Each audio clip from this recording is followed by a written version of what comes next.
The Israeli-Palestinian conflict dominates American news coverage of international issues. Given that news coverage is Americans' main source of information on the conflict, it becomes important to examine the stories the news media are telling us and to ask the question, does the news coverage reflect the reality on the ground? Gun battles rage tonight in some of the heaviest a battle for survival test for Palestinian leader Yasser Arafat. One of the things you have to keep in mind when you're looking at how media report on something like the Israeli-Palestinian conflict is not only understanding what's there in the story, but more importantly, what's not there, what's being left out. In that sense, absence is as vital as presence in terms of how people make sense of the story. Context is everything. The context that's often missing from the current reporting is that the Palestinian uprising is a revolt against the 34-year-long occupation. And if there's no occupation in the story, then the story doesn't really make sense, and the occupation is frequently missing. A typical TV news report, for example, on ABC News, will show dramatic pictures of these confrontations where Palestinians are confronting Israeli troops and the Israeli troops are responding. But Friday saw more clashes in Hebron between stone-throwing Palestinian youths and Israeli soldiers armed with For most tear Americans who don't understand the history of the conflict, this is an example of riots that are going on where the authorities are taking measures to crack down.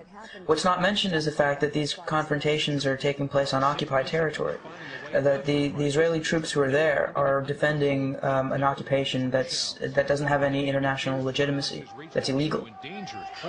The American media, they are concentrating only on the deeds, on the violence, and not on the reasons, and not on the basic facts of occupation.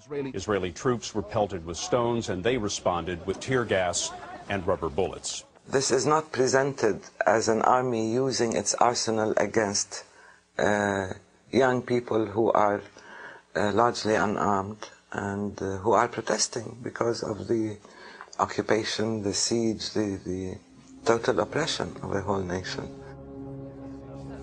The lack of context is so dramatic that only 4% of the network news reports on the occupied West Bank and Gaza Strip mention that the West Bank and Gaza Strip are occupied. The Israeli military sends its troops into the occupied territories to defend what is considered an illegal occupation. And when the population there resists, Israel is presented as being under attack. Israel was responding to an attack today. Israel has beefed up forces following a Palestinian mortar attack. They don't present it as saying Israel is the aggressor, Israel is killing people on their own land, in their own homes as an occupier. But no, Israel is defending itself. To Sharon, the West Bank invasion is simple self-defense. The Israeli Prime Minister reiterated Israel's right to self-defense.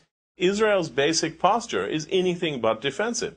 Israel is the only country in the world right now which, in contravention to UN Security Council resolutions, maintains tens of thousands of heavily armed troops outside its borders in somebody else's country for the sole purpose of taking their land away from them and in the process forcing them to live under the worst form of tyranny imaginable, which is a foreign military dictatorship.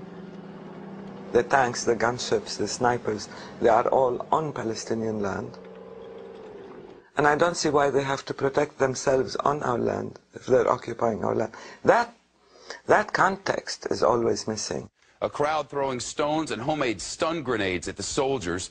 The troops opening fire, killing 2 Palestinians and injuring... So even when Israel is busy murdering people in cold blood, it is always presented as part of the self-defense mechanism of Israel. When Israel in the occupied territories now claim that they have to defend themselves, they are defending themselves in the sense that any military occupier has to defend itself against the population they're crushing. Prime Minister Ariel Sharon justified the siege as self-defense. You can't defend yourselves when you're militarily occupying somebody else's land. That's not defense. Call it what you like, it's not defense. Public relations works not only by controlling the content of media reports, but also by making sure that some voices are never heard. The marginalization of the Israeli peace movement in the American media is an example of how this works. It's been the point of view of the Israeli peace movement for years that the fundamental cause of the conflict is the Israeli occupation of Palestinian land and the settlement policies. But that view is considered in the United States something that's extremely marginal, and that you rarely see that view put forward in the American media. We, in the Women's Peace Camp in Israel, organized a mass vigil of women in black and a mass march through the streets of Jerusalem. 2,000 women strong, both Israelis and Palestinians. Can you picture that dramatic moment?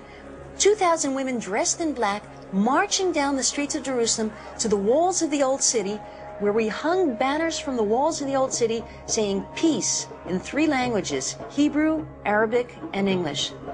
And guess what? It didn't get into the media.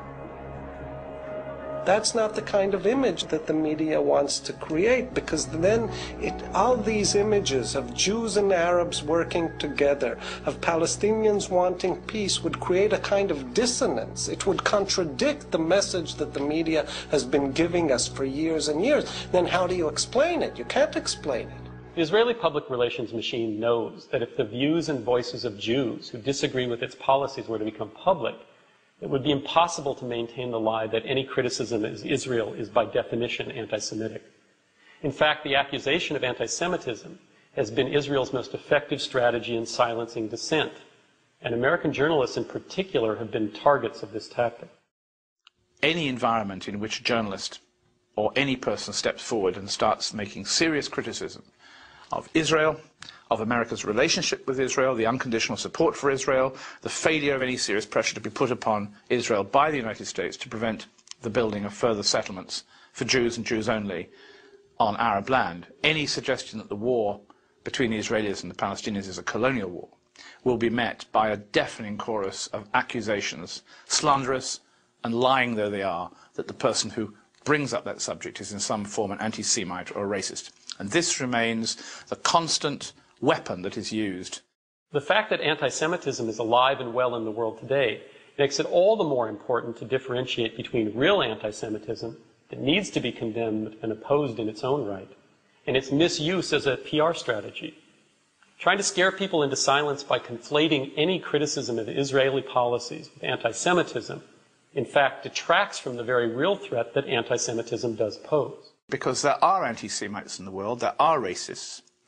And if this continued campaign of abuse against decent people, trying to shut them up by falsely accusing them of anti-Semitism continues, the word anti-Semitism will begin to become respectable.